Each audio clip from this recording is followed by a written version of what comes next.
சுவிசேஷம். இந்த நாளுக்குரிய தேவ வார்த்தை.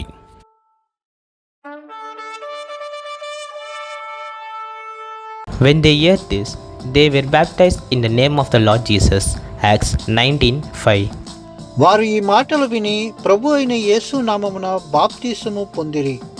అపోస్తలుల కార్యములు 19వ అధ్యాయం 5వ వాక్యం. அதை கேட்டபோது அவர்கள் கர்த்தராகிய இயேசு கிறிஸ்துவின் நாமத்தினாலே ஞானஸ்தானம் பெற்றார்கள். அப்போஸ்தலர் நடபடிகள் 19:5. அன்பின் தேவ பிள்ளைகளே, அப்போஸ்தலனாகிய பவுல் பிரசங்கிக்கிறார். அதை கேட்கின்ற ஜனங்கள் ஞானஸ்தானத்தை பெற்றுக்கொண்டார்கள்.